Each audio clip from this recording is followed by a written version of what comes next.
Everybody's still joining, but I'm going to go ahead. I want to welcome everyone to the 2023 PKD RRC Annual Symposium. I think we have a really exciting program planned for the next couple of days.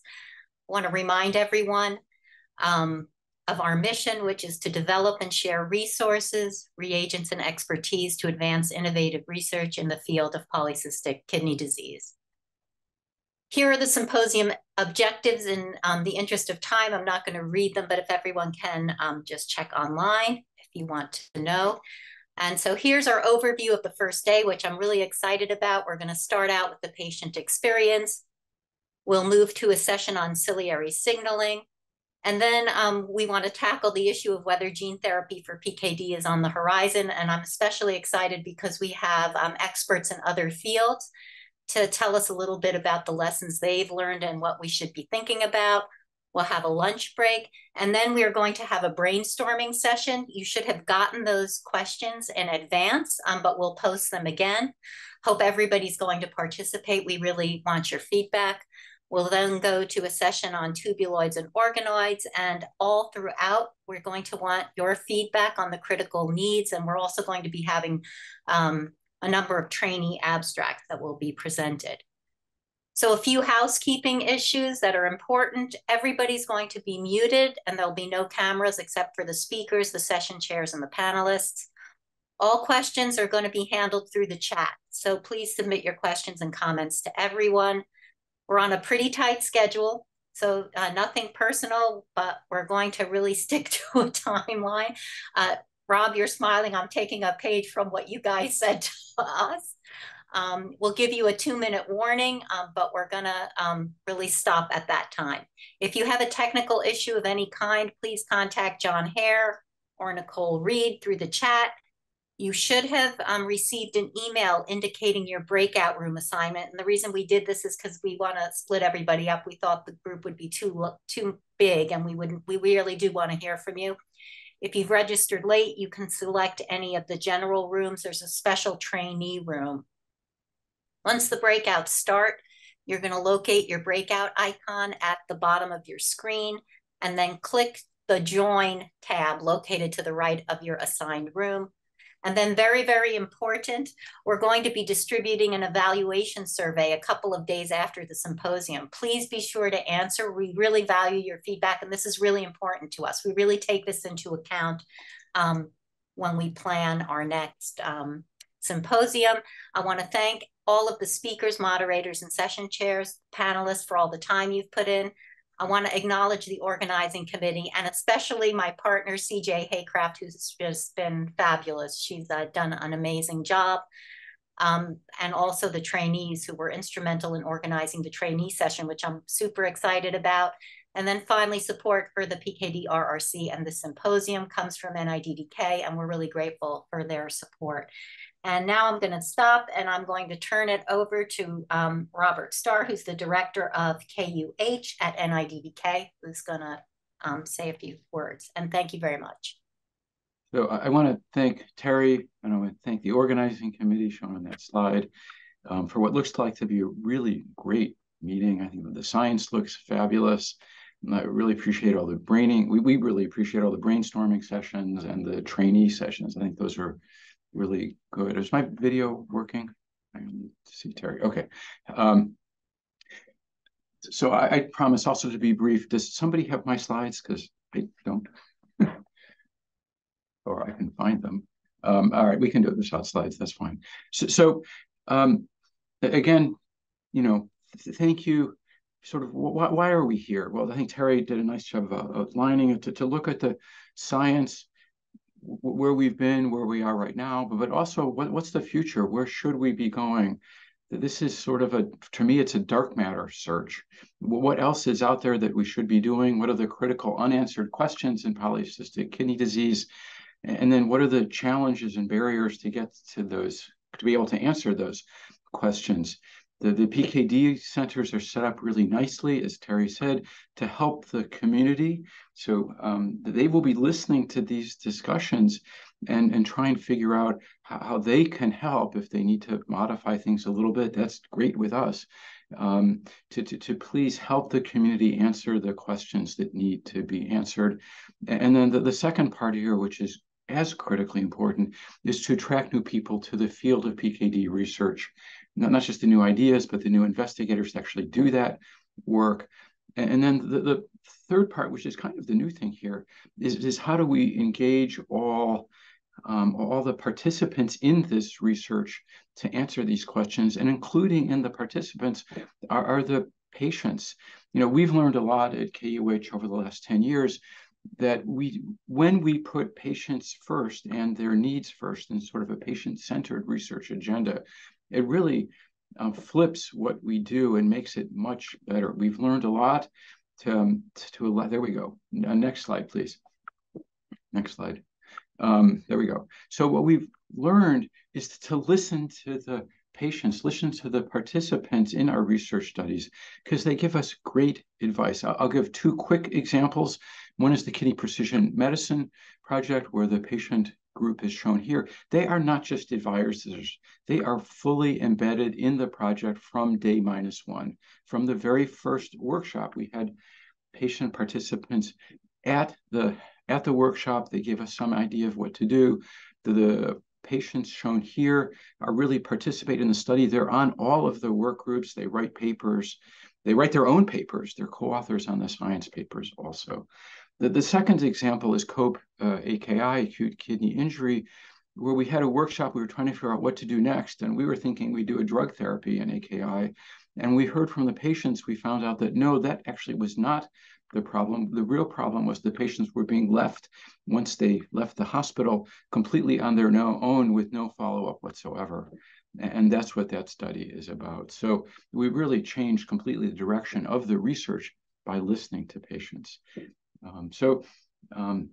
Again, I hope you sort of take this to heart and listen carefully to what the patients are telling us, and then modify the research agenda to listen to them. So, but with that, I want to thank all the organizers again. Terry, thank you. Thank your group for putting together what looks like to be a really wonderful and successful workshop. And we're 3 minutes early. Okay, so with that, I'm going to introduce our first speaker, Julie Hogan, a PKD Foundation volunteer and the facilitator of the Living Well with Kidney Disease support group in Las Vegas. And so Julie is going to be speaking on the patient experience, our stories, and your impact. Julie, I'm turning it over to you. Great. Thank you so much, Dr. Watnick. Well, again, my name is Julie Hogan, and I am a patient with PKD. And I'm really excited and honored to be here with you all today as the representative of the patient engagement group for the PKD RRC. I'm hoping to give you a little bit of information about who we are and what we've been doing so far. And then also talk a little bit about our stories, some of us in the group. And then also talk a little bit about what we hope to accomplish and figure out how we can spend some more time together sharing our perspective. So we're a new group, and obviously patient engagement isn't new, but having a patient engagement group as part of a research consortium like this is sort of new. And so we've spent the last bit of time, gathering and learning together. The group was put together at the end of last year, and we're all volunteers who responded to the consortium's request for patients who might be interested in helping. We do have monthly meetings, and we've had some of the members of the consortium come and speak to us and spent some time together talking and sharing information, and it's been great to hear everything that's been happening and learn more about all of the resources available and the work being done. Our goal is really to help bring the patient and family perspective and bring that into the dialogue more often. and just make sure that those perspectives are being heard and that our stories are being understood. Part of what we're trying to do is figure out the best way to do that. And so how can we get together? What are the best ways for us to spend time together, learning from one another? We are very excited as a group to learn more about the resources that are required and how they're being shared. One of the things that's happened is we've learned a bit about, as the different people have come in and spoken with us, it's been really amazing to just hear the work that's happening, and we're excited that there's ways for patients to participate in all of the work that's happening. So I think that one of the things that everyone is anxious to hear about is some of our stories, and I want to talk a little bit about that. So each of the ovals here has a little snippet of the story of one of our members of the group. And all of us have a much bigger story than this, and I hope that as time goes on, that we'll all get a chance to talk with you and explain more of the details and the challenges that we all face, but I want to go through a bit of it today. So one of our members has both PKD and polycystic liver disease, and she was transplanted 3 years ago. Several of us in the group have gone through a kidney transplant already, and that is, of course, a challenging experience. This particular member also cared for her dad when she was a teen and was responsible for taking him back and forth to dialysis. So she's another representation, which quite a few in the group are, of people who have this disease in a generational way. And they, have memories and thoughts about their parents and grandparents and aunts and uncles and cousins, and, so many different family members who've gone through the different parts of PKD, dialysis, transplant, and lots of challenges as, through those experiences. This member is also a member of the PKD Foundation Registry Database Advisory Board. So this is another good example of everybody in this group is looking to help. And I found that within the kidney disease community and PKD community in particular, that really we all really want to participate and help the next guy coming through. So everybody here is a good example of that. Two of our members actually are parents of children with PKD. So this is a really important voice to hear. The first one, she's 48, and her son was born with AD-PKD, and he was diagnosed at 7 weeks. He's now 4, but there were cysts already before he was born. They saw them, and he was diagnosed with a de novo PKD1 mutation. So this is tough, right? You're a parent and you've got this little kid that you're looking at the path in front of you, and you're just learning about this, new disease that isn't in your family, trying to figure out, how you're going to take care of your baby going forward. So very scary situation, and it's really tough on parents. Another of our members, she's 65, and her daughter, 30 years ago, she died of respiratory failure shortly after she was born, and this was due to PKD. So she's here 30 years later, wanting to continue to work towards making sure this isn't happening to other families, right? It's devastating. So we're so happy that that we have parents represented here, because it's such an important part and an important voice to hear. So we also have a member who's 57, and she went in for an unrelated surgery and came out with a PKD diagnosis, also a PKD1 mutation. So, when you think about that, you go in for a surgery, bad enough, and then you come out with this other diagnosis. It's so scary. She's participated in observational and genetic research as well. So we have another member, he's 61, and he's really in the thick of it right now. He is working to avoid dialysis. He had a transplant that has now failed due to infection. He's hoping to get a kidney transplant, a second transplant soon. He's planning for a nephrectomy and wanting to donate his kidneys to research. And, he's here in this group, participating, wanting to help and make sure that that voice is heard. And he's, in a really, really tough spot, and still wanting to help and participate. So we're so grateful for that.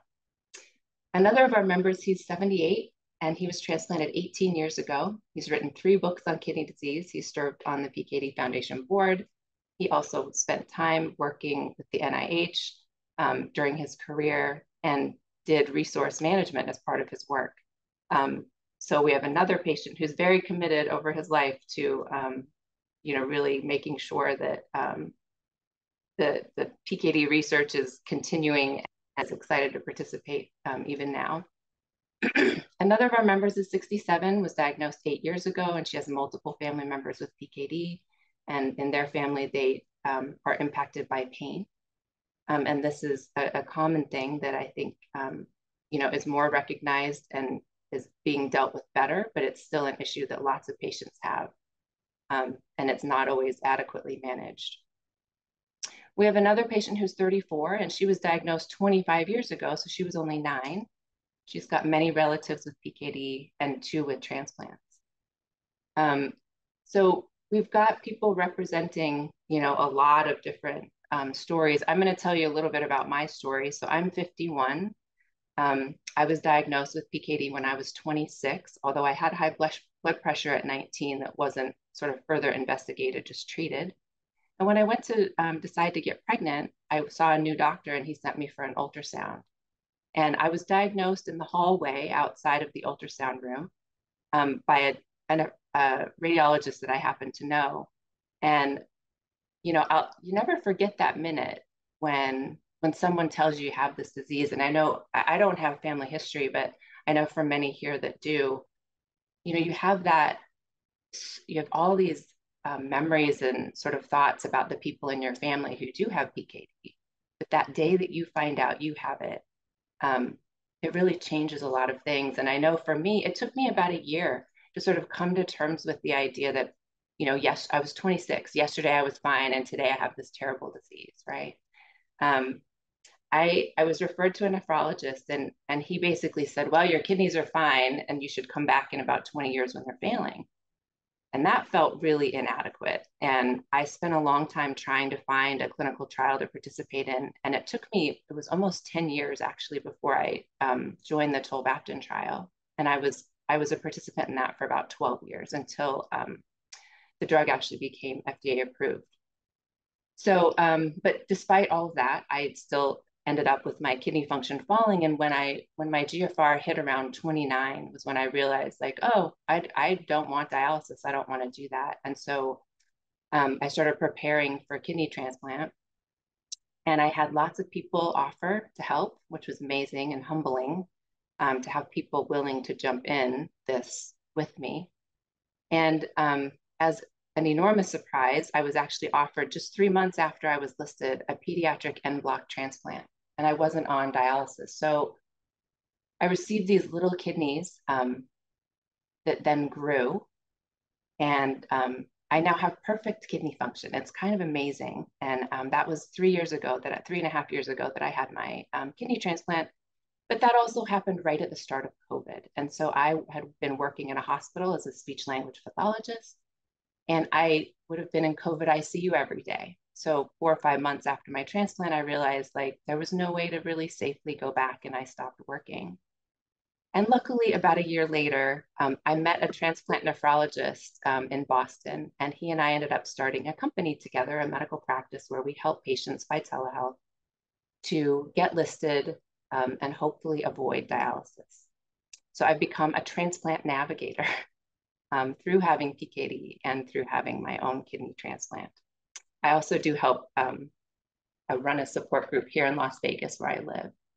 So this is a lot of little bits of stories, and everybody here is really willing to share their stories and help in any way they can. But when we think about how PKD impacts us, there's lots of different words that we come up with. And, you see the biggest ones are anxious and worried and scared and pain. fear, and stress. There are a few hopeful words that, are, where we do feel like there is hope. And a lot of that is having people like you out there working on our behalf, knowing that, there's people wanting to help and doing more to improve our future and improve the future for our children. So a little bit about our group. This is where we're all from. So we're kind of spread across the country. Our ages are grouped mainly between 50 and 70, but we represent people between 34 and 78 years old. There are more women than men. So that often happens in volunteer groups. Sometimes we see that. We represent people all across the spectrum, people who are early and not symptomatic, all the way through stage 4 and 5 and post-transplant, and are very important family and caregivers. These are some of the jobs that we have, and it's amazingly educated group. Lots of people with science background, lots of people who've done clinical research and statistics and data science, also educators. We have an attorney, and everybody here is very willing not only to share their personal experience, but also their professional experience if there's ways that we can be helpful, and we think we can. So we would love to employ our professional skills as well. So as we think about how we could get together and how we could spend time together, sharing thoughts and ideas, like what would be the best way to do that? And we have spent time talking about this. And these are some of the things that we've thought of as far as, what would be the best way. Having dialogue, collaborating, engaging together in discussions, listening, learning. These are all things that, we feel like would be beneficial to all of us when we do spend time together. And I think that for those that have come to our group, I think they've found this, that it's, we love to listen. We're used to, being out there looking for information about our own disease and our own disease process and what can be done. And a lot of us do have, that want to go find more information all the time and participate in things and be in studies and, all these sorts of things. So we love to hear what's happening and offer up questions. And so that's how we would, envision spending time together. So as a group, this is a new thing, and we're trying to figure out what the best way is, the best kind of roadmap for engaging together. So we're hoping to find a way to, various ways to do that. We've thought of roundtable discussions, Q&As, small group conversations, people from the consortium continuing to attend our meetings so that we can, spend time and learn from each other. And we're also still brainstorming ideas and welcome additional suggestions. If there's something that makes sense as far as a way to spend time together, we would love to try to work that out. So we're hoping that our stories will, give motivation and more information and help create, an understanding of what patients go through, our perspectives on things, and find a way to, spend more time collaborating on new ways to use and share the resources that are available. We're so grateful for all of you choosing to do this work. It can be really hard having a chronic disease and not always feeling like there is a lot of hope. And while we have treatments and transplant and dialysis, it's still a treatment, and they're all complicated. And, as being a transplant recipient and working with patients who are on dialysis, none of this is perfect. And, if there are ways that you guys can find to help us have an easier, better life, we're so appreciative of the fact that you're out there doing that. And we're all really excited to participate. This is there's so many new developments in technology and resources that we're really excited to participate and be a part of the excitement of finding new things and getting these resources shared so that more people can benefit. So thank you so much. And on behalf of the group, we really appreciate all that you're doing for us. So that is all I have. If there are questions, we do have a few minutes to, or comments, I'm happy to take those. And I think there are a few others from the group. So if they would like, they're welcome to also join in.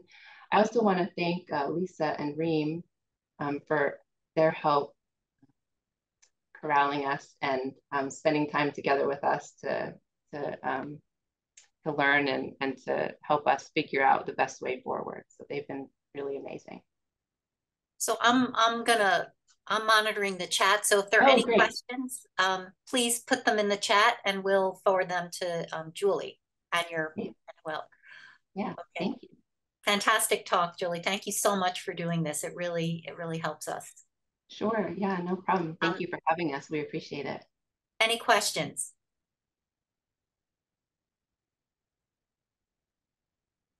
Getting a lot of super job. Okay. Thank you. Okay. Any questions for Julie? Okay. And we're available. If anybody, if you have questions later, we're happy to get together.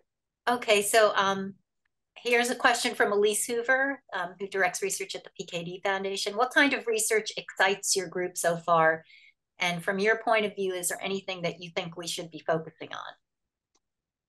Yeah, that's a great question. So one of the things that we heard about as part of the group was it's the hang on, let me just get the name of it, the Data Explorer, the website. And that was actually really exciting to hear about because there's that patient component, right, where we'll be able to also get in and access and see some of the work and the resources and the data that's available. So that was exciting to hear. I think a lot of us in the group, like I mentioned, we're I guess maybe not necessarily the typical patient in this group, because I think we're out there reading research. Like I spent time doing that, even before I worked in kidney care. I was trying to find ways, to learn and understand more about our disease and figure out what I could do. And so having access to that, more information is something that's always helpful for us. Okay, here's another question. What are some of the challenges that you've had when communicating with researchers, and how do you feel that maybe we can go about improving that? It's interesting. I guess my experience, I've been in multiple clinical trials when I was in the tolvaptan trial. And I didn't necessarily have any trouble communicating. Most of who I communicated with, though, were the research assistants as the patient. I did always meet the researcher involved in my studies, which was fun. And I actually still love being involved in research. I'm in a trial now for the supernova, the vaccine, or not the vaccine, the antibody treatment. But I've been in multiple studies and I love it because I always learn. I always learn more about, why are we doing this? What is this treatment, or why are we, looking at these genes? Why does this matter? And I feel like it's so helpful for me to understand more, and then to help others, that are coming in as new patients with PKD. I often get those calls locally, and trying to explain all this to people when they're brand new, it's so helpful to just have more background. So I'll ask a question. I don't see any other questions, but 2 minutes. Okay, so just we're in a sense, we're not doing trials and research ourselves, but we are providing resources to the community. And I was just wondering, in terms of patient engagement, whether there were any particular challenges with respect to that, and how you guys would like to participate in helping us with that mission, if there was anything specific. Yeah, well, it was interesting. I know that when we were talking the last time we met, there are patients who are very interested in sort of understanding more about how sort of new technology and new resources, AI, and how some of these other things could be employed and used. That was one big thing that keeps coming up. So that's an interesting thought for us. And, I think, our goal is to really be helpful and to incorporate our, ideas and our thoughts about what's important. And, obviously our end goal is always these treatments are coming, but we understand very clearly that like all of this basic research on, has to happen for all of those other things to happen. So, we're happy to listen to what's, any information that's brought to us. And then typically we end up asking just a lot of questions. And I think that that sort of dialogue and going back and forth hopefully will be helpful to everybody who's coming to our group, and as we meet, hopefully just adding a little bit into the mix as you guys make decisions about these resources. So hopefully we would love to be helpful in that way when we can be. So I know there are a couple more questions, so I'm going to end just in the interest of time. But Julie, I just really want to thank you and your group for all of the volunteer time that you're spending to help us out. We really do appreciate it as a larger group. So sure. Thank you so much for having us. We appreciate it. Okay, and so we'll move on to our next session on ciliary signaling, and the session chairs are Matt Kavanaugh from KU and Greg Pazur from UMass. So I will go ahead and turn it over to them. Excellent. Thank you, Terry. Can you guys hear me? Is it working? Yes. Okay, cool. So yeah, I just wanted to reiterate what Terry said to you, Julie, that we really are inspired by your guys' stories. So thank you so much for coming today and telling us about your experiences, because it really helps us, motivates us to keep going in the lab. So I'm thrilled to be chairing this session with Matthew Kavanaugh from Kansas on ciliary signaling. And so we'll start today with our first speaker, Xiaolu Yan, who's an assistant professor of medicine at the Cardiovascular Research Center at Mass General Hospital and Harvard Medical School. His research focuses on understanding the cellular mechanisms that shape the developing heart. And the title of his talk is Left, Right, and Center, Cilia and Polycystin 2 as Mechanotransducers during Left-Right Axis Development. Are you ready to go, Xiaolu? Okay, great. Am I sharing the right screen? Sorry, I have multiple monitors here. I think you want to switch your sharing. Okay, sorry. I'm seeing your presenter mode. Okay. There you go. Looks Is this good? Yep. Great. Thank you, Terry, organizing committee, Greg, for the opportunity to speak and share about our work today. Today I'll be telling you a story. It's a left-right patterning story, so maybe a little bit different than the agenda for today. But hopefully it involves polycystin protein, so I think it has a lot of relevance to the mission of the PKD RRC. I always love to start with this illustrations by Martin Bloom, Phil Vick at University of Hohenheim, because I think it illustrates the heart of the problem of what my lab investigates, which is left-right patterning. And we know that there's all these players, such as calcium and polycystin 2 and nodal signaling and fluid flow, which has a lot of themes with PKD in the kidney. But we don't really know how all these players kind of integrate and interconnect with one another. Has been a big challenge for our field. So today, hopefully, through my talk, you'll appreciate that perhaps mechanotransduction or mechanosensing, mechanobiology, is an important part of this picture.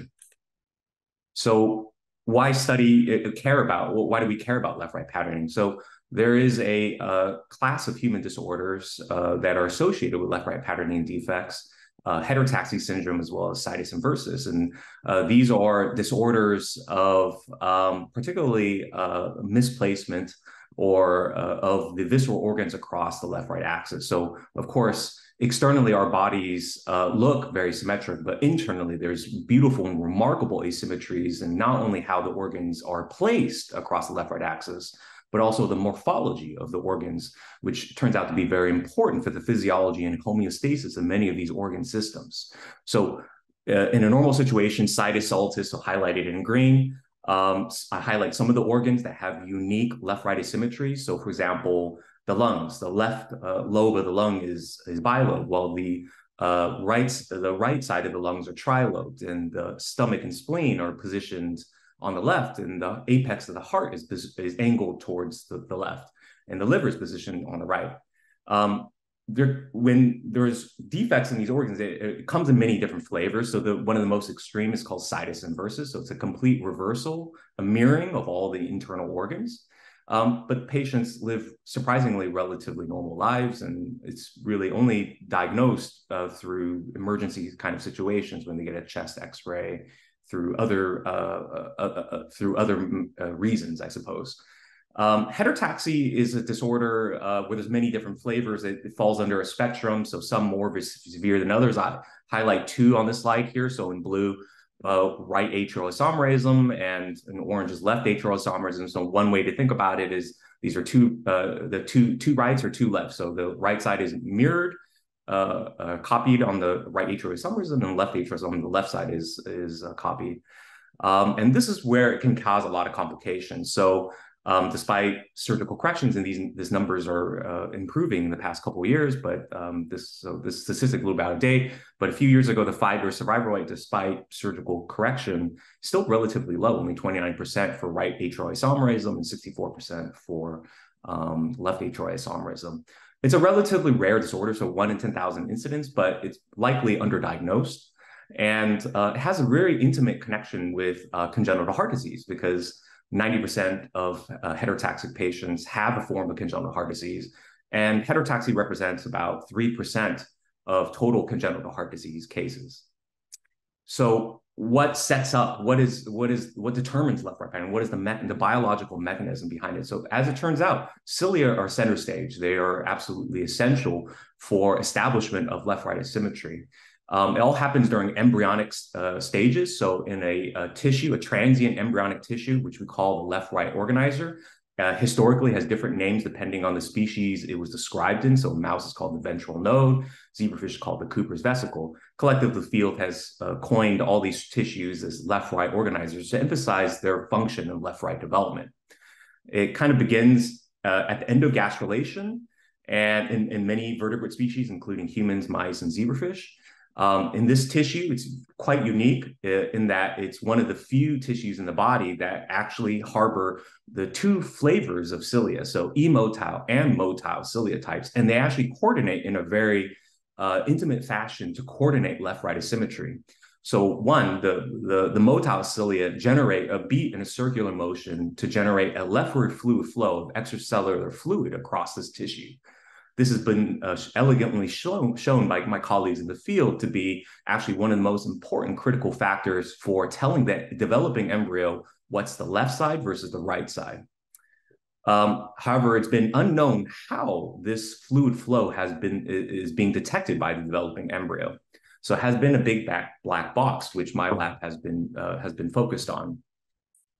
But we do know that downstream of the sensing mechanism, which I mentioned is still an area of heavy investigation, calcium is important for this, because calcium on the left-hand side is released on the left-hand side of the embryo in response to fluid flow that then sets up a signaling cascade on the left-hand side of the embryo, which programs the developing organs to develop left-right asymmetry, essentially.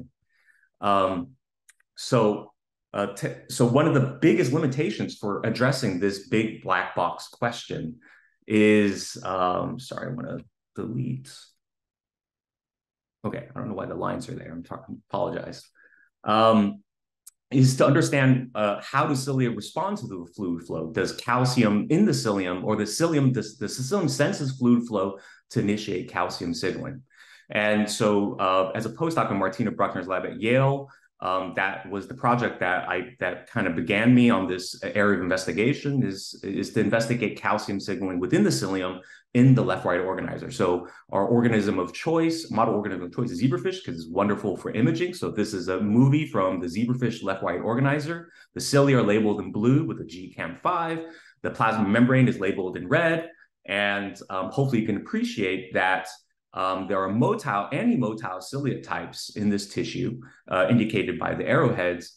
But the surprising thing is we did not see very rapid calcium transients as you would expect to see in excitable tissues like neurons and things like that. So that was a little bit of a disappointment. However, in 2015, we reported a different type of calcium transient in this tissue, which we coined intracellular calcium oscillations. They're much slower than we anticipated, and they're really quite surprisingly rhythmic in fashion. So this is a movie showing slow time-lapse imaging of this tissue, the ciliated tissue, and hopefully you can appreciate where this arrowhead begins, that there's calcium influxes into these cilia that then beat in a rhythmic fashion and then propagate into the surrounding tissue. This on the bottom left-hand corner is an intensity over time trace of a single cilium and the calcium activity inside the cilium. So it's very rhythmic, occurs about once every 5 minutes, and occurs within a 1 hour window, essentially, a very precise 1 hour window during embryonic development. And when we map where these transients occur, we show that they're primarily on the left-hand side of the tissue, because that's in the direction of the fluid flow. So the fluid flow is biased on the tissue on the left-hand side, so it's much faster on the left hand than the right-hand side. And also, in data not shown here, when we perform this type of calcium imaging in embryos, animals that lack polycystin 2, PKD2, these transients are lost. Also, if we genetically, in embryos that genetically lose motile cilia, so all the motile cilia that drive this fluid flow is abolished, these transients are lost. And through other data I'm not showing here, when we block these calcium transients using cilia-targeted calcium sinks, the embryos develop left-right patterning defects. So this body of work, we believe, shows that intracellular calcium signaling is important for left-right development. But it does not answer this question of how do cilia sense this fluid flow. So in this body of work I'll be sharing with you today, we're addressing this hypothesis head on. Do cilia function as some type of mechanosensor that is determinative for left-right development? So in this simplistic cascade here, cilia form, some of them beat to generate a leftward fluid flow, which are detected by cilia on the right-hand side of this tissue through some unknown mechanism. But today we're proposing that it's mechanical force exerted by the fluid flow. This initiates intracellular calcium transients that are likely mediated by cation channels on the cilium, including some of these polycystin channels illustrated here, that then sets up calcium transients in the cytoplasm and in the surrounding tissue through calcium-induced calcium release, which then is transduced into nodal signaling on the left-hand side of the tissue. However, one of the biggest limitations to really definitively address this hypothesis has been just the lack of appropriate tools to address this question in a definitive manner. So most of the contributions to this mechanism in our field, as well as in the kidney field, has utilized artificial laminar flow. And this has been extremely powerful and has formed the basis of this hypothesis in both tissues. But there are some limitations that should be acknowledged. One is that perhaps artificial flow is not specific to the cilium because it can be experienced by other parts of the cell, including the apical plasma membrane. The flow also could carry chemical cues that are within the fluid. For example, in embryos or in tissue culture cells, typically they're grown in serum, and there could be many signaling molecules within the serum that could be also carried by the flow. So we asked a simple hypothesis and went on an odyssey to develop the tools to utilize light to be able to optically manipulate these cilia. So we utilized a technique called optical tweezers, not very common in my field in developmental biology. So what are they? So in layman's terms, they're kind of like a tractor beam from Star Trek, but not for moving spaceships and such, but for moving cells and individual molecules. So it's an all optical, non-invasive force spectroscopy technique. It's very fine, capable of applying forces in the range of piconewtons and moving objects in the regime of nanometers. And how it works, because people ask me when I give this talk, is how does it work? Because by Newtonian physics, this doesn't make much sense. But by quantum mechanics, light has momentum, actually, and changes of light momentum can generate optical forces. And these optical forces can hold small dielectric objects in the laser. So in this very simplistic scheme, it's a highly focused laser beam. In the waist of this laser beam, there's complex optical forces that act as some type of kind of like a vacuum that want to hold objects inside of it, such as molecules, proteins, cilia, perhaps, for example. And force can be applied onto the trapped object by moving or steering the laser beam itself or the specimen itself through this moving the microscope stage. This is a very simple schematic or illustration of an optical tweezers in action. So the crosshair, the optical tweezer here, it's a simple laser. The laser is off right now. In a minute or a second, the laser will be on, and you'll see the bead being sucked into it. So these are just simple plastic polystyrene beads just floating in PBS. And we're moving the object around by steering the specimen, but we can also steer the laser also. So we're proposing to utilize this technique to basically mechanically stimulate the cilium. So does it work? So proof of principle, one of the first experiments is we tried this on kidney cells. So these are LLCPK1 kidney cells, and these are emotile cilia. So there's no native movement by these cilia themselves. And we took a very classic optical tweezer approach, which is to use a bead to harness all the optical trapping power and focus onto the bead. And the bead is coated with protein G. And we bound it onto the tip of the cilium as shown here. This is a movie. And so here the optical tweezer is off, so there's no motion. And then in a second, you'll see we're applying a control, very precise motion through our optical tweezer steered by piezoelectric mirrors in our microscope. We found this technique was a complete surprise to us, remarkably robust. So we're able to bend the cilium in a programmable fashion. We can speed up the deflection of the cilium. We can change the direction of the bending of the cilium, and we can program different shapes. And we can also rip the cilium off if we wish, but that's not very physiological. However, we don't like to use beads for in vivo experiments because then we have to inject those beads into the tissue, which could perhaps introduce secondary effects. So to avoid that, we developed our own flavor of optical tweezer, which we're able to grab the cilium directly without the assistance of any beads. So we call it direct cilium trapping. So we just focus all the power on the tip of the cilium, and we're able to induce controlled bends. The optical tweezer laser that we're using is 1064 nanometers, so it's a long wavelength, so we can couple it with shorter wavelength imaging modalities such as fluorescence microscopy. So here we have a cilia-tagged fluorescent LLCPK cell is marking the cilium, and we can couple it using our optical tweezer. So it's totally compatible with fluorescence techniques like confocal microscopy.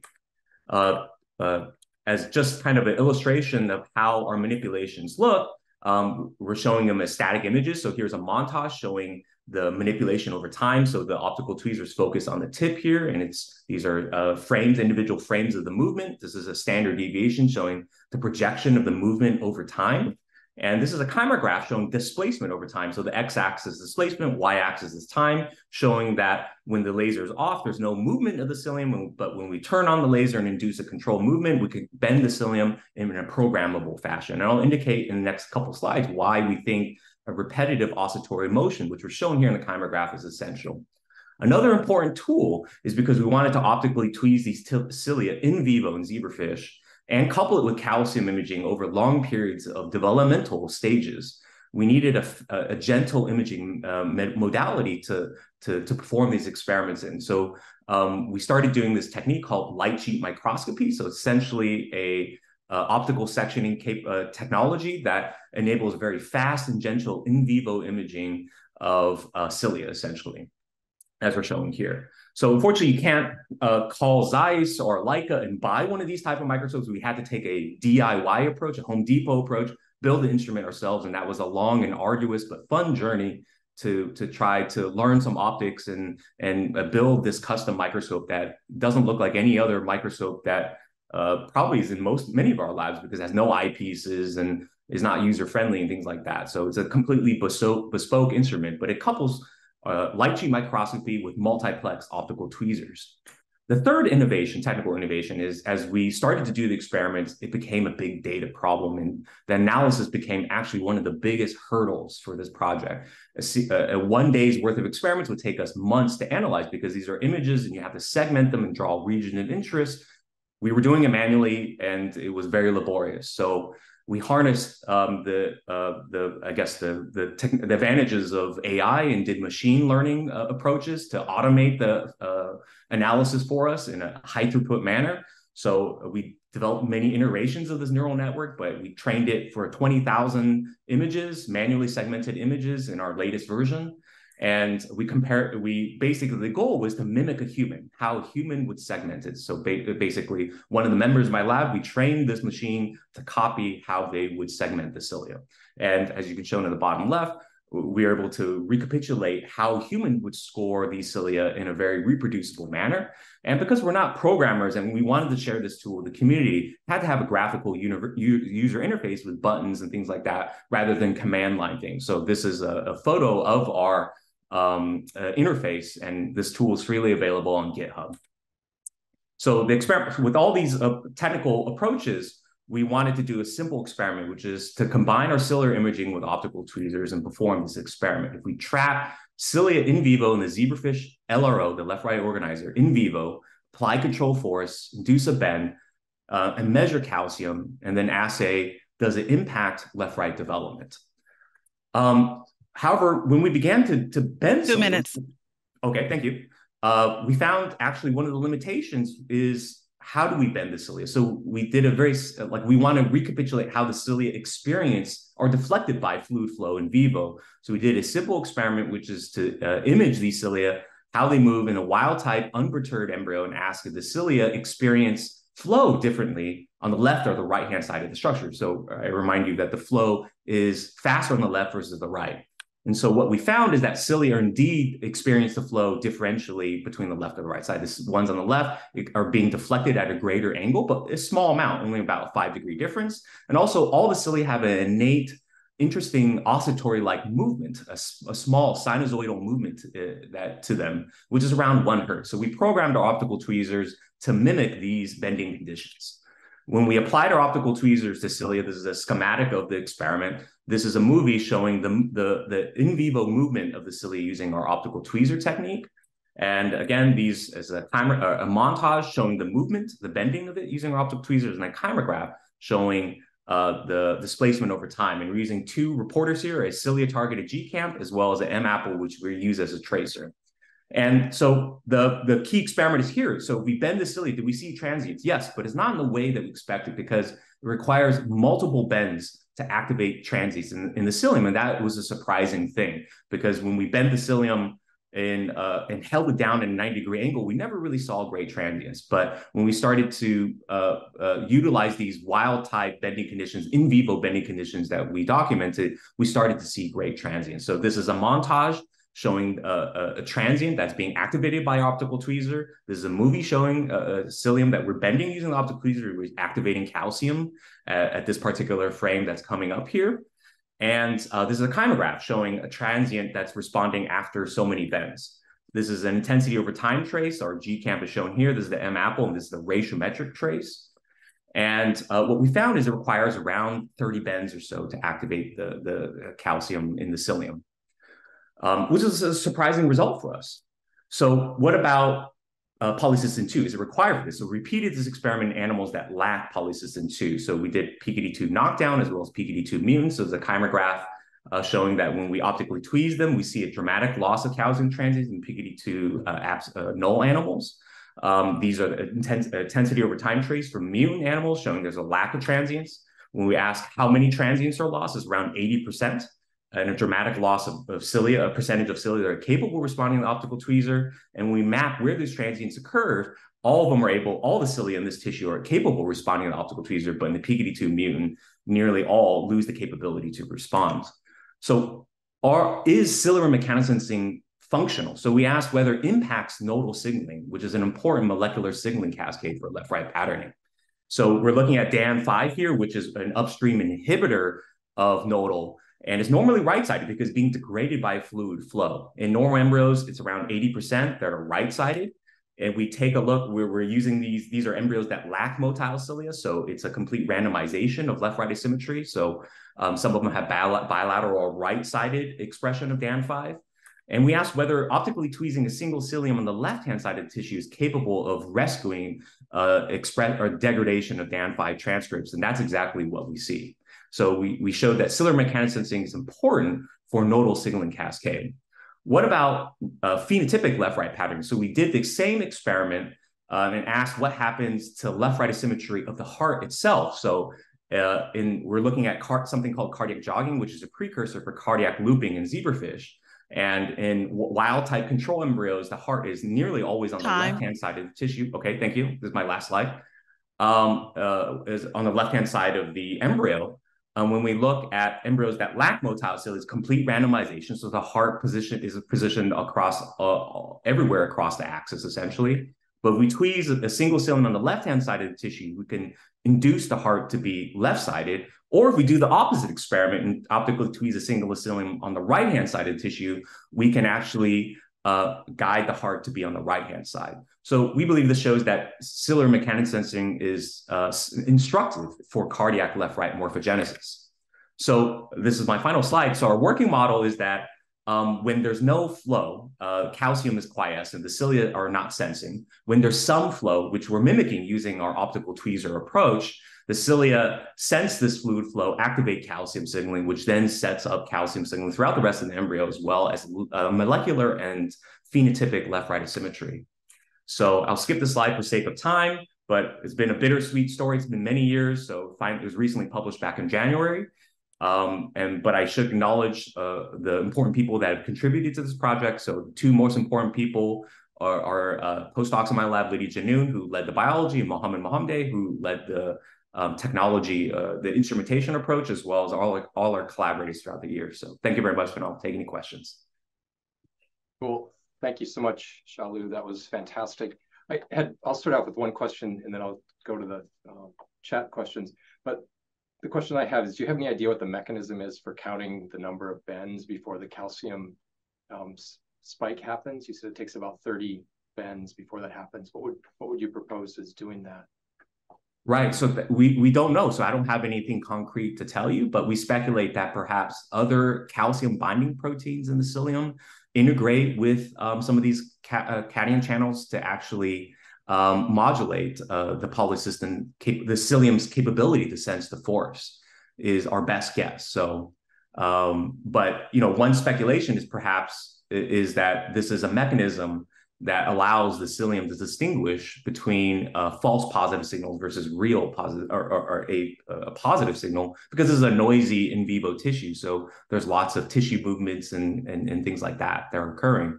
So perhaps it involves other proteins that integrate with some of the cation channels that I showed today to help the cilium distinguish this. So, but it's an area of active ongoing investigation for sure. So. Excellent. Nicole, you'll tell me when to stop asking questions. So one of the questions from the chat is, do you think PKD2 is always in the cilia, or does bending stimulate PKD2 entry into the cilia?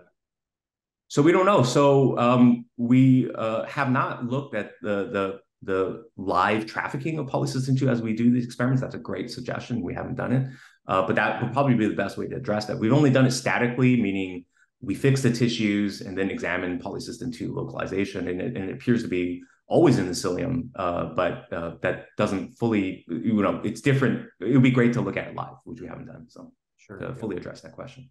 And the next question I think is discussion about PKD1. Have you tried PKD1? You might want to comment on the PKD1-like homologs. Right. We haven't in this tissue because, sorry, I didn't mention it, but PKD1 is not known to be expressed in the tissue. So there's a homolog called PKD1-like one, which we're actively investigating. We think it works in partner with PKD2 and has some similar conclusions, so which I'm not showing here today. So. Okay. Yeah, cool. That's are calcium transients linked to either the degree or the speed of bending? Yeah, so I didn't have time to talk about it, so I apologize, but it's kind of like a Goldilocks situation. There's kind of a sweet spot. We can't bend too fast. We can't bend too slow. So the conditions I showed on the slide previously, around a 30-degree bend, 30-degree angle bend, 1 hertz frequency, and around 30 bends is kind of like the Goldilocks situation. We bend faster or different angles. We don't. There's a much diminished probability of getting transients to respond. So it seems to be a very precise conditions to elicit an activity. So excellent. Do the optical tweezers induce ion movements within the cilia independent of bending? So Unlikely. I mean, we can't eliminate that possibility 100%, but we think unlikely because if we hold the optical tweezer on the cilium without bending, this is an important control for us. We do not see calcium transient, so we have to bend the cilium, deflect the cilium to see calcium transient. So just holding the optical tweezer and not bend the cilium statically in the optical tweezer is not sufficient. So there has to be a bending motion. So we believe the bending motion is important for a response. Got time for one more question. Is heterotaxy more common in AD-PKD? So it's an area that's underexplored. So there are a few case reports in patients where there may be. But typically the linkage between heterotaxy or left-right defects and PKD2 is from animal models, so mice and zebrafish. So I think some case reports have studied that maybe AD-PKD patients should be screened for heterotaxy defects, but currently it is, from my understanding, it is not. So, I guess if it's a second hit hypothesis is true, then you wouldn't expect the patients to see too much heterotaxy if they still have one good copy there. Exactly. So we'll end there. That was a fantastic talk, really beautiful data, great technology to address this question. I will pass it over to Matthew to introduce our next speaker. Thank you very much, Dr. Pazor. Our next speaker is Dr. Robert Van Siver. He's a postdoctoral fellow in the Casper lab at Emory University School of Medicine. He joined Dr. Casper's lab in 2019 as an IRA CDA postdoctoral fellow, where he carved out a project investigating the role of ARL13B in kidney cysts. The title of his talk, as you can see in the upper left, ARL13B cilia localization, GEF activity in polycystic kidney disease. Dr. Van Siver, take it away. Hi, thank you, Matt, for that introduction. I want to thank the organizers for the opportunity to present and share with you some of the work that I've done as a postdoc in Tamara's lab. This PKD Symposium is something that I've looked forward to for the past few years. And so it's an actual privilege to be able to talk with you all today and share with you some of the exciting research that I've done. Today, I hope to convince you that ciliary RL13B mediates polycystic kidney disease, and that RL13B specifically functions in the cilium to drive cystogenesis, and that RL13B's one of its enzymatic activities is also driving cystogenesis. Many of you may be familiar with RL13B as a ciliary marker. I'm showing here some images from the literature in which different groups have shown that RL13B very nicely co-localizes to primary cilia. And I don't know how many of you were really paying close attention, but in Dr. Yuan's talk, many of the examples when he was using his calcium sensors to localize to cilium, he was using RL13B to get it there. But for myself and many others in the Casper lab, we're actually interested in what RL13B is doing in the cilium, not just that it goes there. I'm showing here that RL13B has multiple domains, including a GTP binding domain, which gives its enzymatic activities, as well as an RVXP motif found in the cilia localization sequence, which is responsible for localizing RL13B into primary cilia. In this cross-section of a mouse kidney, you can see cilia stained very nicely with acetylated alpha-tubulin in green. And then in this middle panel, you can see that RL13B in red very nicely co-localizes to these cilia. In schematics throughout my talk, I have RL13B indicated by this membrane-bound teardrop in a cartoon of a primary cilium. I mentioned that RL13B has enzymatic activities. So one of these enzymatic activities is that it functions as a GTPase. That means that it has both intrinsic and gap-stimulated GTP hydrolysis activities. You may recall from some of your early biology courses that GTPases are nature's cellular switch. When a GTPase is bound to GDP, it is considered off. And then another protein called a guanine nucleotide exchange factor, or GEF, exchanges this GDP for a GTP, and that activates our GTPase, allowing it to signal to downstream effector pathways. For RL13B, this includes both INPP5E as well as RL3. Something that's a little unique to RL13B is that it also has an additional enzymatic activity. It functions as a GEF for another ciliary GTPase, RL3. In the data on the left here, I'm showing that RL3 has its own intrinsic off rate for GDP. And when co-incubated with RL13B, this process is sped up, indicating that RL13B can serve as AGAF for RL3, thereby activating RL3 and allowing it to signal to its own downstream effectors. In the kidney, conditional deletion of RL13B leads to both a loss of cilia and cyst formation. In the IF staining on the left, I'm showing again RL13B in red and cilia in green in a wild type kidney. However, in a conditional mutant, not only do we lose RL13B, but we're losing cilia completely. What we also observe in gross morphology is that this loss of RL13B leads to the formation of cysts.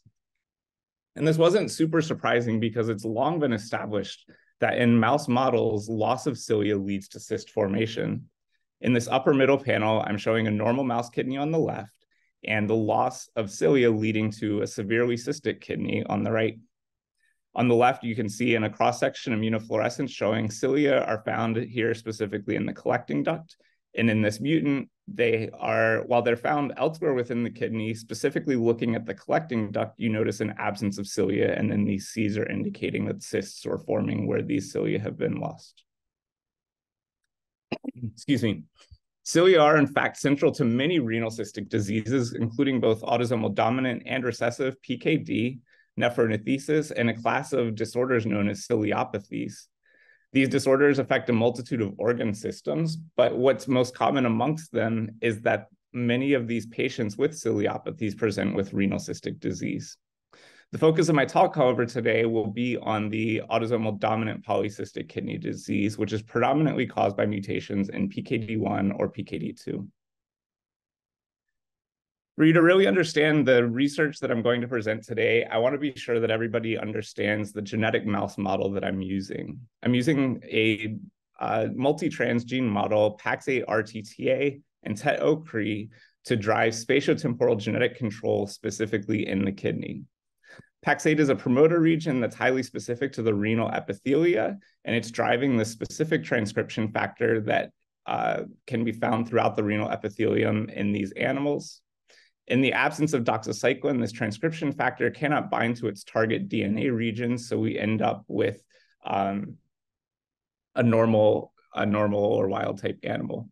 Upon administration of doxycycline, doxycycline binds to our transcription factor, thereby allowing it to bind to its target DNA sequences and driving expression of CRE in these mice.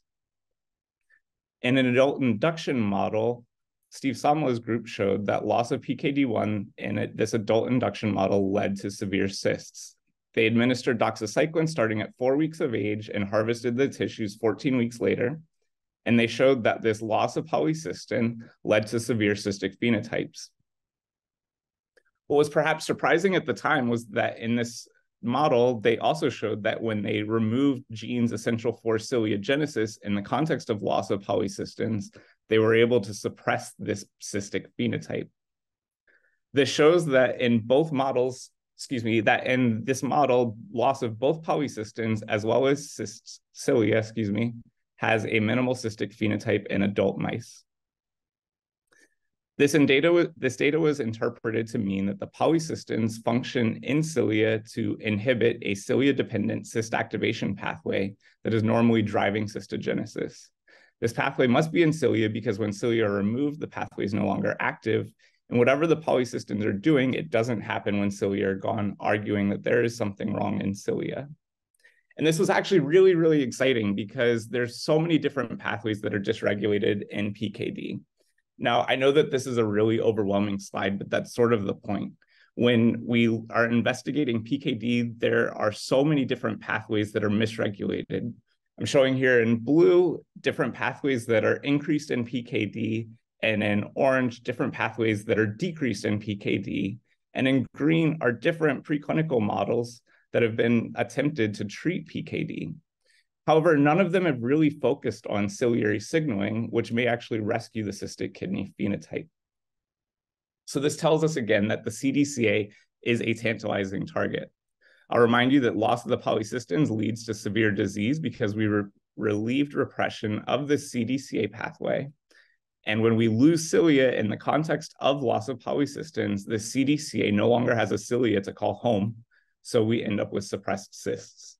But what exactly is this CDCA?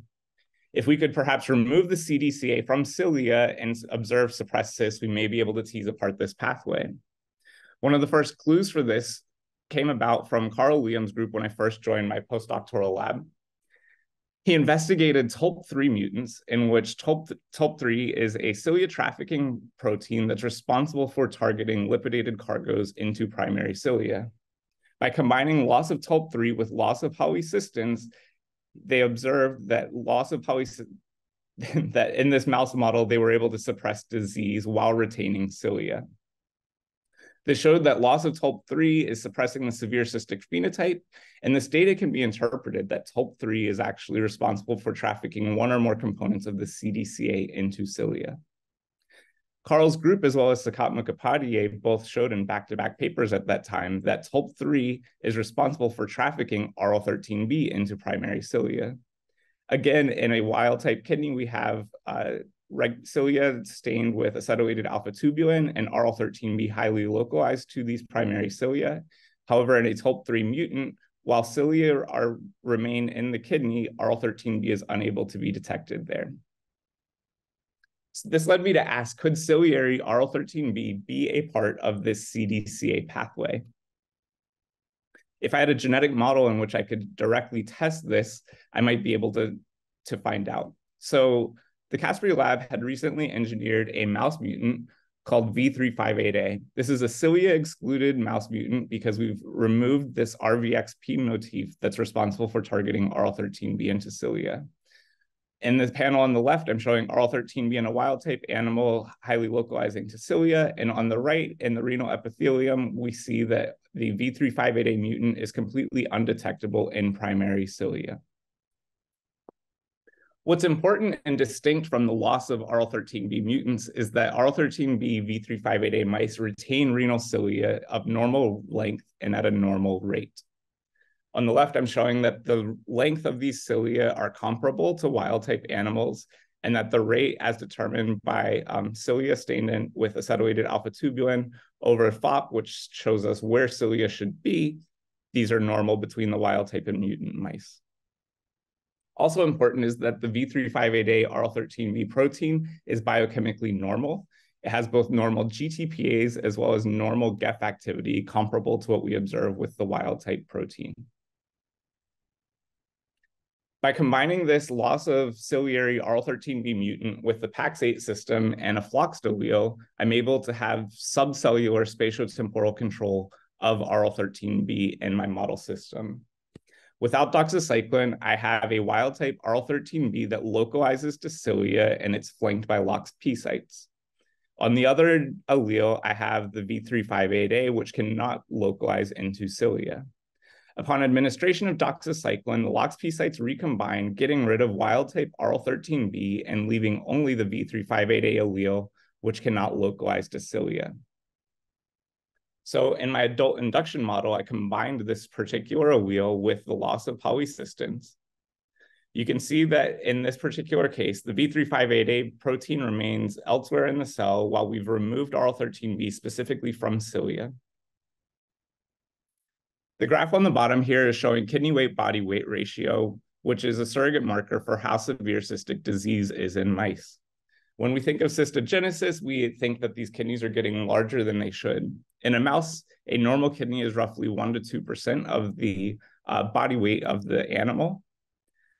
When we remove RL13B from cilia, leaving only non-ciliary RL13B present, we are not observing any significant difference from control animals. As expected, when we remove the polycystin-1 gene, we're relieving inhibition of the CDCA pathway and leading to severe cystogenesis, as shown here with a massive increase in kidney weight to body weight in both male and female mice. When we remove polycystins as well as ciliary RL13B, we see that there is a suppression of this severe cystic phenotype caused by loss of polycystins alone. This tells us that the PKD1 cysts depend on ciliary RL13B. So the key takeaway here is that loss of ciliary RL13B suppresses the severe cystic phenotype caused by loss of PKD1 alone. However, the question remains, what is RL13B doing in cilia to drive cystic disease? I'll remind you that RL13B has two enzymatic activities, first as a GTPase and second as a GAF4-RL3. If I could perhaps interfere with one of these enzymatic activities, I could ask exactly what this enzymatic activity is contributing to cystogenesis. So I asked, does RL13B's GAF activity for RL3 drive cystogenesis? We engineered another mouse model in which we mutated a key residue in the GTP binding domain. This mutation completely abolished RL13B's GAF activity for RL3. Excuse me, this R79Q mutant I've indicated as a hollow teardrop in my schematics just to show us that this has lost one of its enzymatic functions. Again, in the adult induction model without pre-administration, we have normal polycystins, normal CDCA, and normal RL13B. After doxycycline administration, we have completely gotten rid of polycystin and we've gotten rid of wild type RL13B, leaving only the GEF deficient RL13B. When I look at the kidneys at 18 weeks of age, and these are just some of the first animals I'm getting through, this is still ongoing. I hope you can appreciate that there is a suppression of the severe cystic phenotype caused by loss of polycystin 1. But I hope that you can also appreciate that this isn't nearly as complete as what we observe when we remove RL13B from primary cilia. The key takeaway here is that loss of RL13B's GEF activity for RL3 suppresses the severe cystic phenotype caused by loss of PKD1 alone. And again, I will remind you that this suppression isn't nearly as complete as loss of RL13B from cilia, indicating that there are likely other effector pathways involved in addition to loss of RL13B's GEF activity for RL3. You'll have to bear with me because this is where things get a little more complicated. So the RL13B, RL3, INPP5E axis. I've told you multiple times now that RL13B serves as a GEF, which can activate RL3. When in our RL13B wild-type animals, we observe ciliary RL13B. However, in the V358A mutants, RL3 is completely undetectable in cilia. Activated RL3 targets a carrier protein, PDE6 delta, to release its cargo, INPP5E, in cilia. INPP5E is a ciliary inositol phosphatase, which is responsible for controlling the ciliary lipid membrane composition. In addition, RL13B is regulating INPP5E in the primary cilium by retaining INPP5E in cilia once it's there. In wild-type animals, you can see that INPP5E is nicely found in primary cilia of the renal epithelia. However, in the V358A mutants, INPP5E is undetectable in these primary cilia. And as I mentioned, ciliary INPP5E controls the phospholipid composition of the ciliary membrane. Taken together, RL13B is regulating INPP5E as an effector pathway by first activating RL3 to get INPP5E into cilia, and second, by retaining INPP5E in cilia. Future directions for my work include investigating critical residues mediating RL13B's interaction both with RL3, INPP5E, as well as other effectors that we've identified. And I'd like to directly test RL3 as well as INPP5E's roles in driving cystogenesis. In conclusion, loss of RL13B, as shown with the V358A mutant, suppresses the severe cystic phenotype caused by loss of PKD1. Loss of RL13B's GEF activity, as I've shown with the R79Q mutant, suppresses the severe cystic phenotype caused by loss of PKD1. What's important is that in both of these suppression models, cilia remain present. And lastly, ciliary RL13B is likely acting via RL3, INPP5E, as well as other effectors to mediate kidney cystogenesis in mice. With that, I'd like to thank many of the members in my laboratory, both current and former members. I'd like to thank the PKD RRC, specifically the Animal Models Core, for getting us these models when I first joined Tamara's lab. I'd also like to thank the Yoder Lab for many helpful discussions during this sort of virtual COVID environment. They've been fantastic as a resource for me. And with that, I'm happy to take any questions. Excuse me. Very interesting stuff. If I could just wedge in a question of my own before we get to the ones in the chat. I was wondering, so there have been numerous cilia interventions that improve the PKD phenotype, but in wild-type mice, they can sometimes produce cysts. I was wondering if you've done any of these RL13B experiments in non-cystic mice, and if so, did you see anything? Yes. So that's actually a very interesting point that you're bringing up, because I recently published the V358A mutation on its own. And what we observe is that during development, and I left it out because this project is already sort of confusing enough, but the V358A by itself from development leads to minor cystogenesis in these mice. However, something that has long been known in the field is that there is a critical window during postnatal development in mice, where prior to 2 weeks of age, we switch from a rapid cystogenesis phenotype to a slower cystogenesis phenotype, which is why I focused here on adult induction models. But this sort of dichotomy that we're observing, where we have something that is pro-cystogenic during development and perhaps anti-cystogenic in adulthood, it makes sense in the context of a GTPase, because these are highly specific to spatiotemporal contexts, and GTPases fit very well with the idea that there is this postnatal switch happening around 2 weeks of age in mice. Thank you for that very thorough explanation. On to the questions in the chat. First one I see is the male-female phenotype difference in the PKD1 mice also vanished with RL13B loss. Do you know if there are differences in RL13B expression or activity that might be contributing to the more severe phenotype in PKD1 male mice compared to female mice? So that is a really interesting point. What we have observed is that this male-female difference does happen. That's known to have happened in PKD models. We also observe that there is a difference from the cysts that are forming in male and female mice from development that I previously mentioned when answering Matt's question. I don't know if there's differences specifically in RL13B's expression or activity that might be contributing here, but that's a great point. Our next question. Have you examined PC2 levels or localization in the GEF mutant?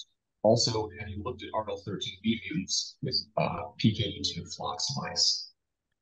That's an excellent question. Yes, I was able to miraculously, because I'm sure many of you are familiar with the challenges, I was able to get polycystin 2 antibody from Steve Somlow to work, and I was able to show that RL13B mutants did not affect the cilia localization of polycystin 2. What the second question, have I looked at RL13B? And I have not looked with any PKD2 mutants at this point. Okay. And our most recent question, why do you think V358A mutants don't have cysts? I'm assuming this is related to the adult model. So again, during development, they do develop cysts, and we know that in postnatal, there's this switch that's happening. I think that it's just maybe they would develop cysts if you gave them a long enough time. I'm not really sure there. It's also possible that, as I mentioned, GTPases are spatiotemporally regulated, and that this postnatal switch is just causing RL13B to work through different effector pathways. 2 minutes. Thank you.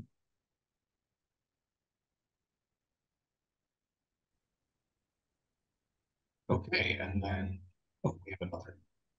Does cystogenesis primarily just mean cell proliferation? That's a very, very good question, and it is possible. You may be familiar with Steve Somlo's work showing CDK1 mutants, which were also able to suppress cystogenesis.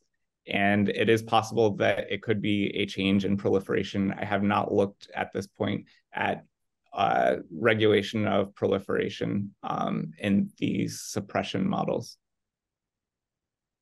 Okay.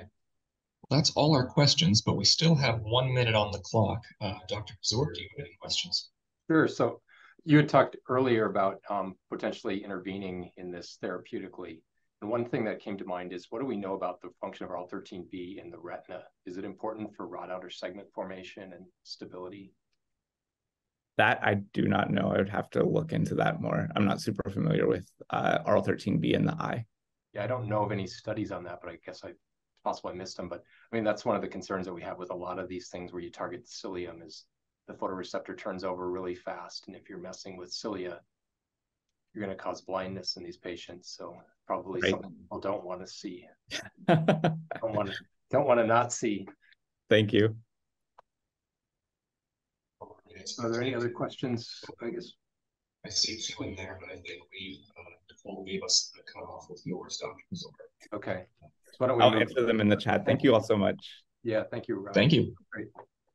So at this point, we'll move on to the next presentation, which is a 5-minute presentation on an abstract from Morgan E. Smith from the University of Oklahoma Health Sciences Center. And she's going to tell us about the role of interferon gamma in cyst formation after acute kidney injury. So Morgan, take it away. You're muted though, Morgan. There we go. Hi, everybody. Oh, sorry. All right, good morning, everyone. My name is Morgan Smith, and I'm a graduate student at the University of Oklahoma Science Center. And the title of my talk today is The Role of Interferon Gamma in Injury-Accelerated Cystic Kidney Disease. So first off, for a little bit of background, it's been established in the field that acute kidney injury accelerates cystic disease in mice with cilia dysfunction. For example, this group shows that PKD1 deficient mice experience accelerated cystic disease after acute injury as compared to heterozygous controls. The Yoder lab showed a similar result using an inducible cilia mutant IFT88 mouse model. After ischemia reperfusion injury, these mice have worsened cystic disease as compared to non-injured and normal cilia controls. Our lab sought to explore immune cell populations involved in injury-accelerated cystic disease. We used an inducible cilia mutant IFT88 mouse model for single-cell RNA sequencing studies. We induced cyst formation using tamoxifen and for our injury model, we gave them a 30-minute ischemia reperfusion injury. For our aged model, we allowed those induced mice to age out for 7 months. Injury controls include sham surgery and injured mice that have normal cilia. And for our aged controls, we used mice with normal cilia and allowed them to age out for 7 months. We sorted these cells and performed single-cell sequencing and analysis. And interestingly, we saw enrichment in 2 T-cell populations, specifically in the injured cilia mutant mice. These are represented by cluster 2 and cluster 3, which are effector CD4 T cells and naive central memory T cells. To see if a lack of adaptive immune cells would result in a reduction of cyst severity, we introduced a RAG1 knockout to our IFT88 cilia mutant background. After injury, we saw significantly decreased cyst severity in the RAG1 knockouts as compared to RAG1 controls. And looking at the age model, we saw no difference between the RAG1 knockouts and controls, indicating that adaptive immune cell involvement is specific to injury in this mouse model. Then we used niche net analysis to analyze ligand receptor interactions using our single cell data sets, and we noticed that interferon gamma was a prioritized ligand associated with mononuclear phagocytes, and the interferon gamma production in T cells was specific to cilia mutant injured mice and not the aged group. So to see if lack of interferon gamma would rescue cyst severity in cilia mutant mice, we introduced an interferon gamma knockout to our IFT88 cilia mutant background. 3 weeks after tamoxifen induction, we gave the mice acute kidney injury using high-dose folic acid and measured the outcome 8 weeks later. Using kidney weight body weight as an indirect measure of cystic disease, we saw a significant decrease in kidney weight body weight as in injured cilia mutant mice lacking interferon gamma as compared to those that are still producing interferon gamma. So that's over. And then histology also revealed a reduced cystic index, number of cysts, and cyst size, shown here in the interferon gamma deficient mice as compared to those still producing interferon gamma. We also used flow cytometry to analyze immune cell populations and saw a significant decrease in kidney-resident macrophages and neutrophils, which are cell types commonly associated with injury-accelerated cystic disease. And this reduction was seen in the interferon gamma deficient mice.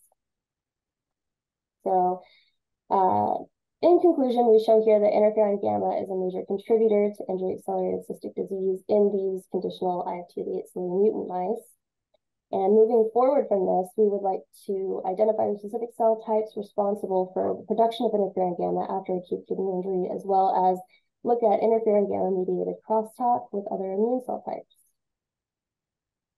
I'd like to thank the members of our lab, as well as our collaborators, specifically Dr. Katarina Hott from UC Denver, and acknowledge our funding. I'm happy to take any questions now.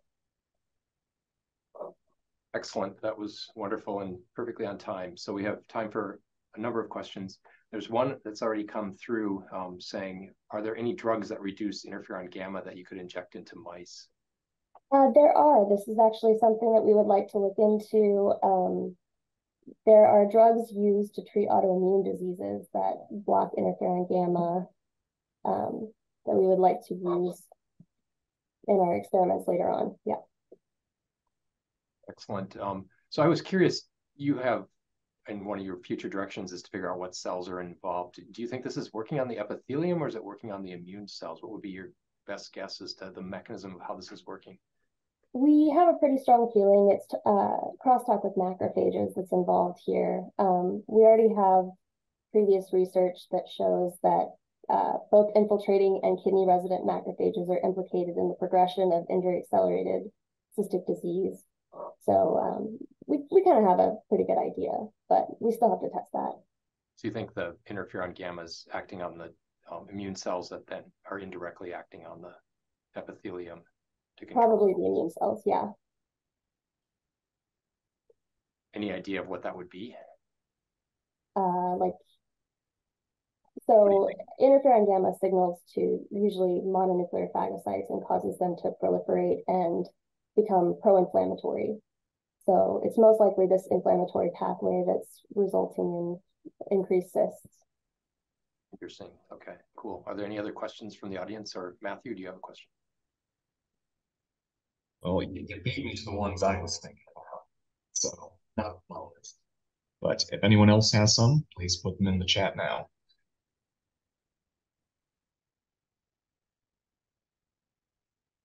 Varies. If there are no more questions, we can move on to the next presentation. Okay, cool. Well, thank you, Morgan. That was a fantastic talk. Thank you. I look forward to hearing where this goes in the next couple of years. So I'll pass it back to Matthew for the introduction to the last section.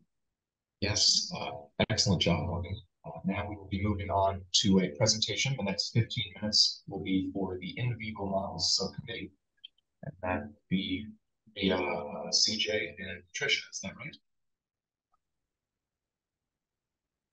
All right. Yes. I'll leave it to you.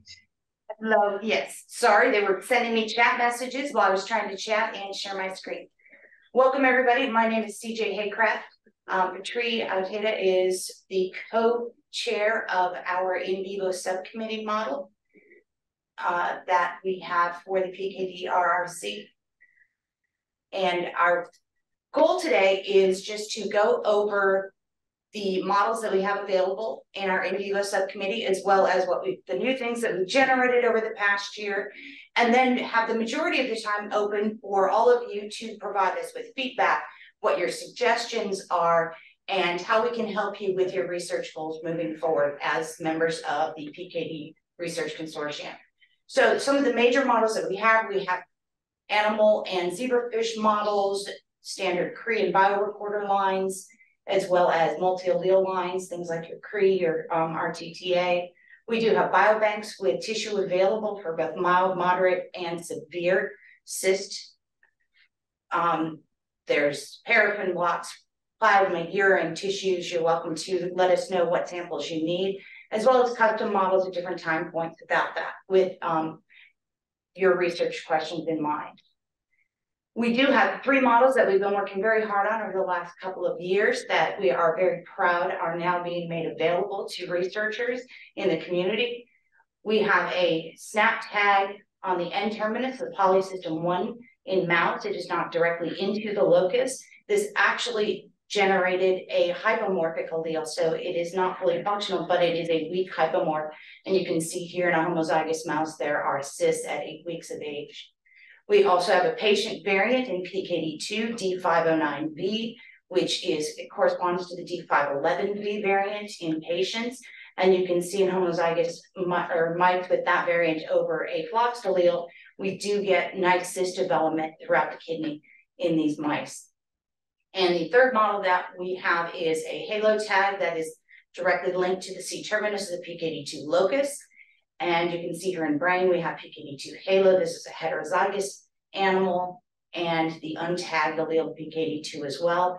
In the kidney, it is also a heterozygous animal, but we actually don't see a lot of the halo. It seems to be cleaved off, and we're still trying to figure out whether that is a processing defect that occurs specifically in the kidney or an effect of tissue isolation.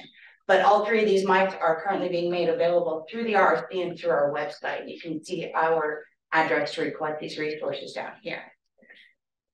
Upcoming models, we have 3 new mouse models that we are working very hard on generating, as well as 4 new rat models that we will be getting ready in the current year, and hope to have them available by the end of this coming 12 months. So we have 2 new patient variants, the PKD2, as well as a turbo ID or bio ID tag on the C terminus of PKD1. Those are all going to be generated targeting directly into the loci in the mouse, as well as 4 new rat models, 2 flocked alleles, one of PKD1 and one of PKD2, and then a PKD1 RC version, as well as a PKD2 L656W, which is a patient variant that we were also generating the mouse version of. So with that, I actually want to open the floor to discussion, suggestions from the community and how we can help you, what additional things you would suggest, how things are going, what we can do for you moving forward. Patri and I are more than happy to take your questions. You're welcome to either put them in the chat or raise your hand, and we can call on you that way.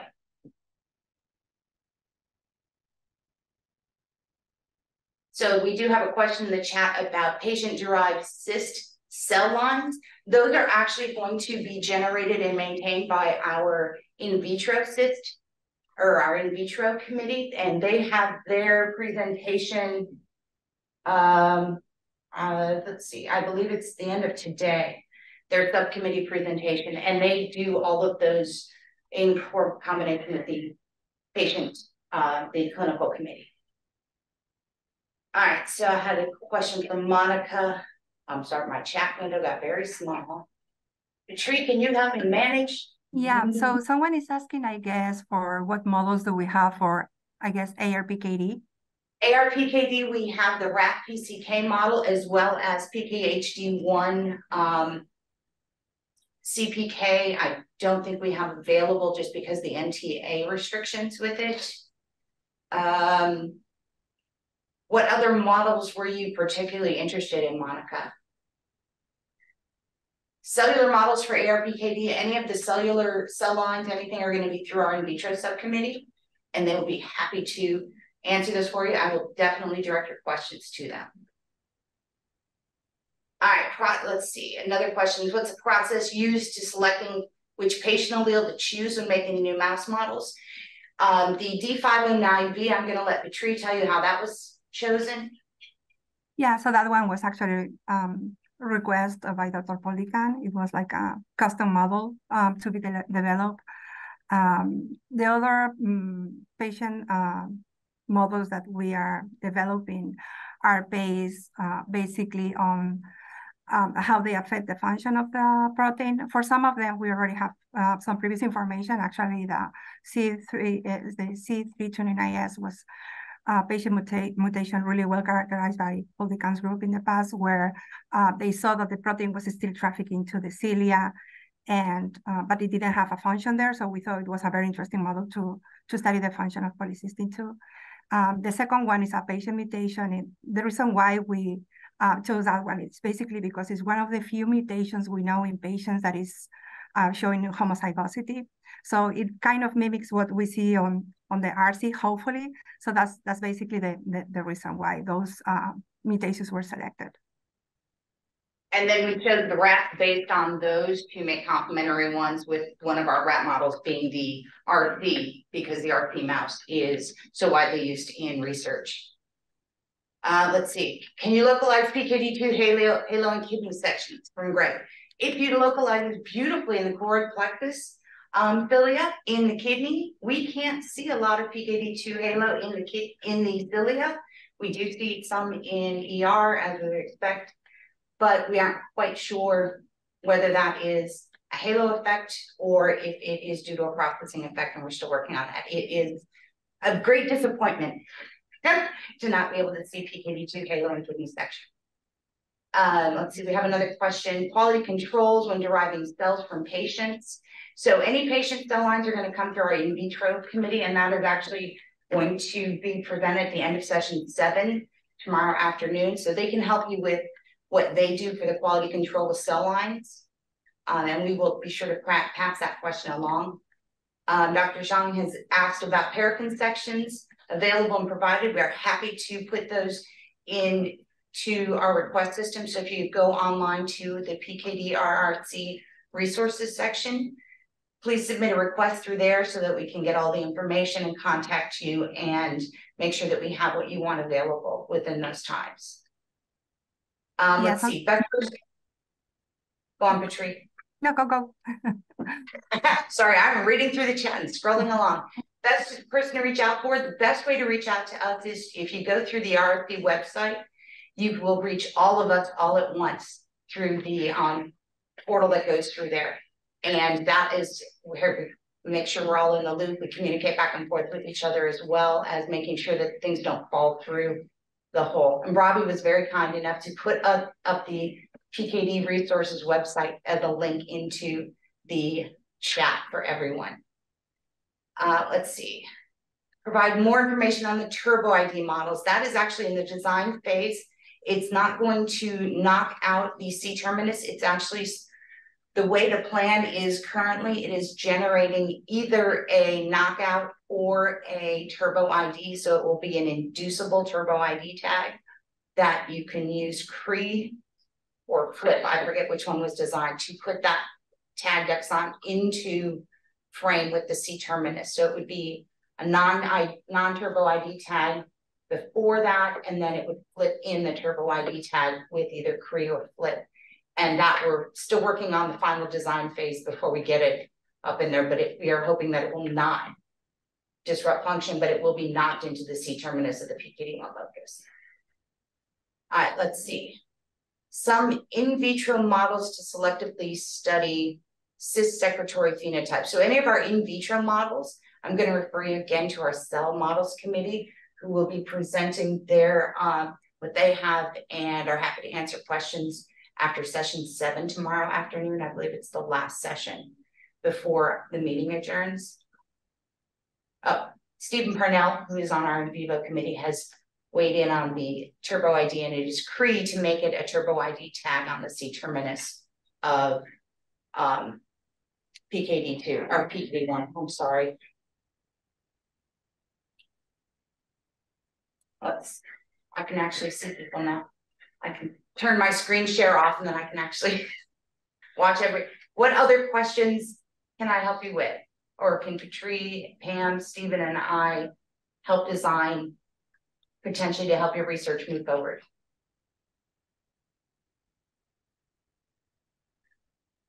I think, did we miss any of the questions in the chat?